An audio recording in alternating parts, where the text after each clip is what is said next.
Alan Brailsford retired, he and his wife Lynn decided to move from New Jersey to Asheville, North Carolina, where they're building their dream home. It's set on the property to get the maximum views of the mountain.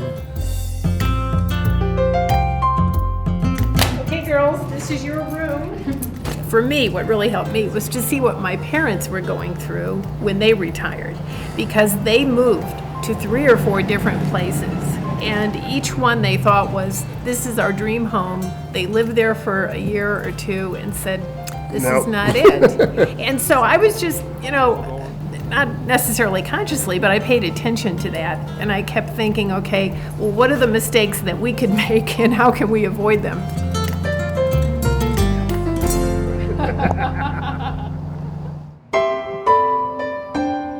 Lynn and Alan also joined the Center for Creative Retirement at the University of North Carolina. Here they've met other retirees who lead an active lifestyle and who all spent lots of time researching where they might move before settling in Asheville. We knew we were going to move here, 5-6 years before we actually landed here. So we spent that time building a community here. I went on a trip to Greece with a bunch of people from here in Asheville. Out of that was this core of very good friends that I started cultivating. And when we would come to visit my parents, I would make sure that Al and I would go out and have dinner with them. And then they would come up to New York and stay with us. So now that we've gotten here, we have a community that we're a part of. We spent 5 years before we moved trying to figure out where we wanted to move to, because this was one of those opportunities where you weren't being transferred and being told you had to go live in Houston or LA. The percentage of Americans who move out of state in retirement is low, only about 6%, according to the director of the Center for Creative Retirement, Dr. Ron Mannheimer. The ones who join the center here tend to be adventurous and activists. They join organizations, and if they don't find an organization that they like, they start the organization.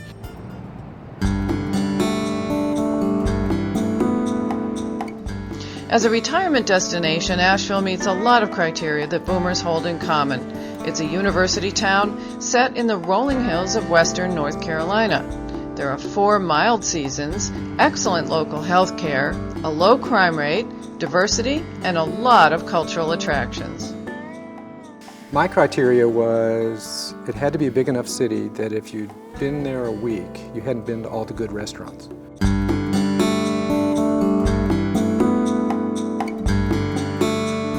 Bob and his wife Dottie visited several locations, including Charleston, South Carolina, Hawaii, and even Costa Rica before settling on Asheville.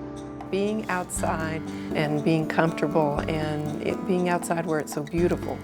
The mountains, the seasons. I've never lived where there's seasons. And I had no idea what I was missing. Louisa and Marilyn had spent their entire lives in the balmy air of Southern California before deciding that the mild winters of Asheville would be okay with them. We didn't want harsh winters. We wanted access to higher education. But the move to Asheville came after one big misstep. Louise and Marilyn were building a retirement home out west when Marilyn concluded it was a bad idea. And it was clear early on that this was just going to get more and more and more and more and more expensive. So when I had to tell him that I thought it wasn't a good idea, he had a much harder time giving that dream up.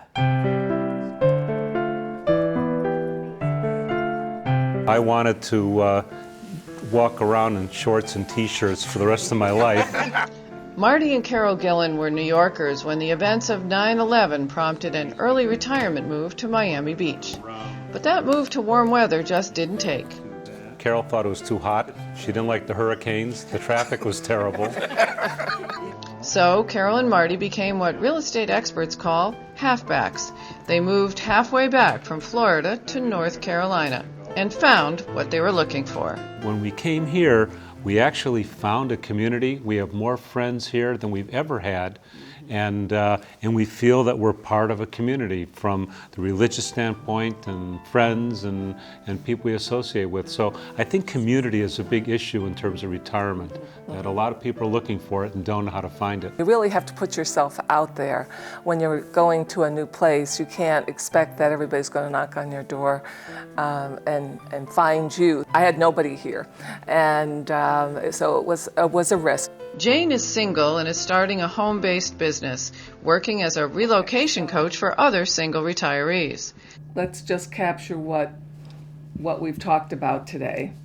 She resisted moving to be near friends and family and followed her heart to a new location that works for her. I have a daughter in California with my 2 grandsons, and I didn't want to move there. I have a daughter that's in Rochester, New York, and then another daughter who's in Brooklyn.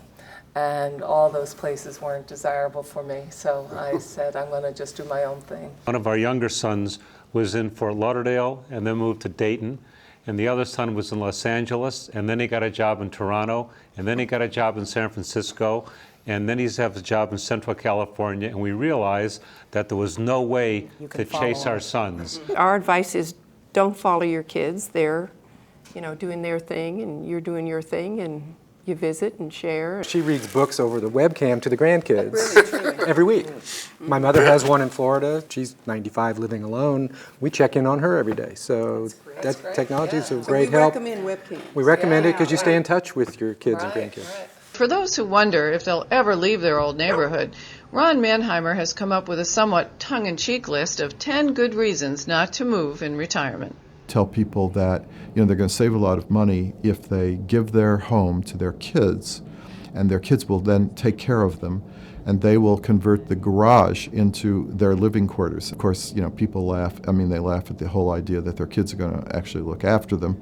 But it's sort of a playful way of saying, you have a lot where you are, and do you really want to let go of all of that? Boomers are making many different lifestyle choices for their retirement years. Some choose active adult communities. Others like co-housing. Some move to another country. Many downsize in or near their old hometown, or decide to stay put to age in place. But if you do want to move, identify the attributes that you want to have, that you're looking for, and those you definitely don't want to have. And then if your spouse do the same thing. Put them together, prioritize them, and then use it as a scorecard for all the places you're thinking about going to. So if nothing else, you've at least identified what's important to you. And then go visit the top few and then readjust your list, because you're going to learn every time you go. Just like you make decisions all along, retirement is not a completely different thing. You need to research it, you need to consider what's important at this next phase, and then, work the plan. Right. Okay. Great. Thank you very much. Thank you.